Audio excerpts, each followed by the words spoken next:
Terjemahan secara bebas tafsir Sawi surat ke-18 Al-Kahfi ayat 60. Bismillahirrahmanirrahim. Wa idh qala Musa li fatahu la abrahu hatta ablagha majma'al bahraini aw amdiya hukba. Dan ingatlah ketika Musa berkata, Nabi Musa adalah anak lelaki Imran, berkata kepada muridnya yang bernama Yusha bin Nun. Ia selalu mengikutinya dan menjadi pelayannya serta mengambil ilmu daripada Nabi Musa. La abrahu, aku tidak akan berhenti.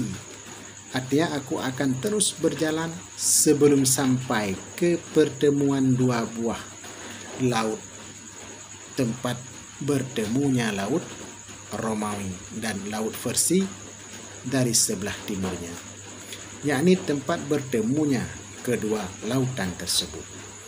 Atau aku akan berjalan sampai bertahun-tahun, selama bertahun-tahun untuk mencapainya sekalipun jauh. Alamma balagha majma'a bainihima nasiya hutahuma fattakhadha sabilahu fil bahri saraba.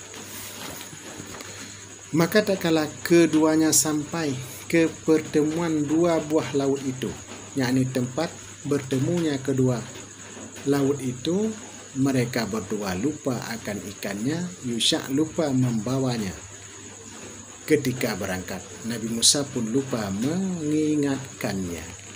Maka ia mengambil ikan itu, yakni ikan itu melompat untuk mengambil jalannya ke laut itu.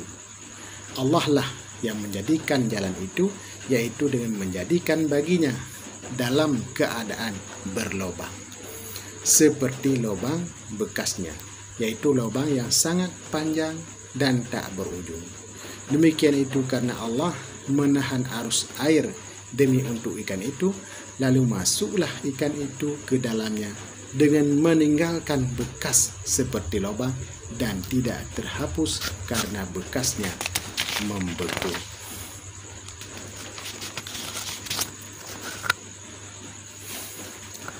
Maka tatkala mereka berdua melewati tempat itu dengan berjalan kaki sampai dengan waktu makan siang, yaitu pada hari keduanya. Berkatalah Musa kepada muridnya, bawalah kemari makanan kita, yaitu makanan yang biasa dimakan pada siang hari, yakni makan siang. Sesungguhnya kita telah merasa letih karena perjalanan kita ini, yakni telah merasa payah. Yang hal ini baru mereka rasakan setelah berjalan jauh dari tempat itu. Muridnya menjawab, tahukah kamu, engkau wahai Musa, ingatkah engkau Musa, tak kala kita mencari tempat berlindung di batu tadi, yakni di tempat tersebut, maka sesungguhnya aku lupa ikan itu, dan tidak adalah yang melupakan aku kecuali setan. Kemudian dhamir ha pada ayat ini dijelaskan oleh ayat berikutnya, yaitu untuk mengingatkannya. Lafaz ayat ini menjadi badal istimal, artinya setan telah melupakan aku untuk mengingatkannya. Dan ia mengambil, yakni ikan itu akan jalannya di laut dengan cara yang aneh sekali. Lafaz ajaba menjadi maf'ul yang kedua, artinya Nabi Musa dan muridnya merasa heran terhadap perihal ikan itu, sebagaimana yang telah disebutkan di atas tadi.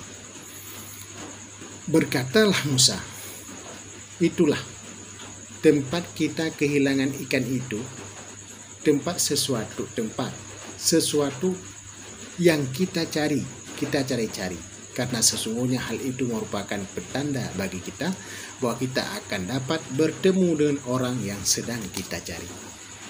Fartadda, lalu keduanya kembali lagi mengikuti jejak mereka semula, menitinya secara benar-benar.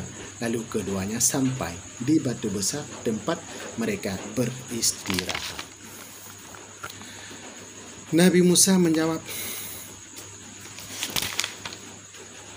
tempat mereka beristirahat. Fawajada abadan min ibadina, Lalu mereka berdua bertemu dengan seorang hamba di antara hamba-hamba kami, yaitu Al-Khidir, Nabi Khadir, yang telah kami berikan kepadanya rahmat dari sisi kami, yakni kenabian menurut satu pendapat, dan menurut pendapat yang lain kewalian. Pendapat yang kedua inilah yang banyak dianut oleh para ulama, dan yang telah kami ajarkan kepadanya dari sisi kami, dari kami secara langsung, yaitu ilmu, apa yang dinamakan dengan ilmu laduni. Lafaz ilman menjadi maf'ul tsani yang kedua, yaitu ilmu-ilmu yang berkaitan dengan masalah-masalah gaib.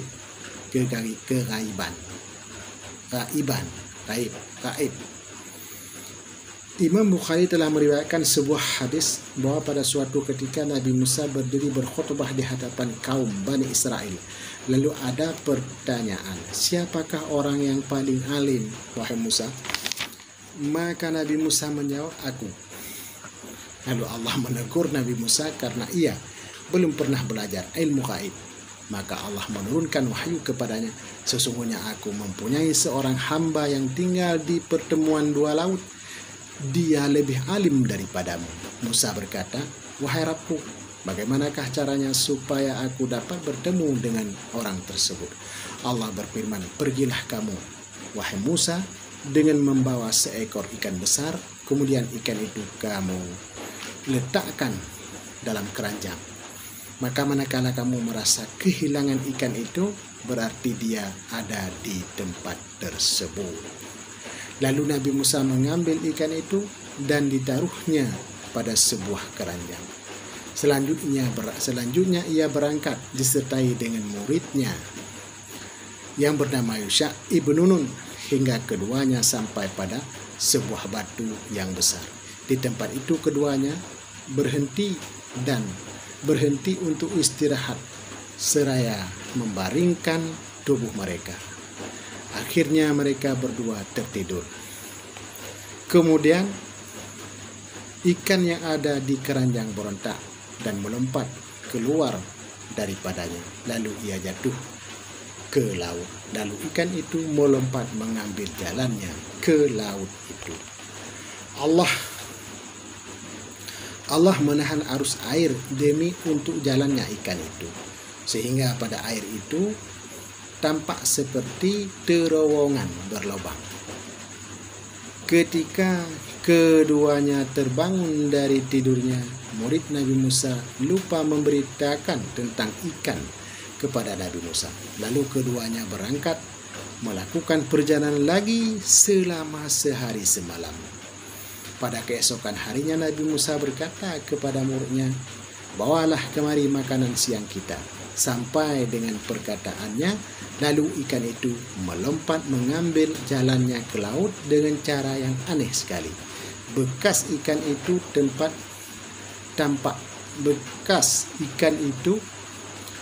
tampak bagaikan terowongan, dan Musa beserta muridnya merasa aneh sekali dengan kejadian itu.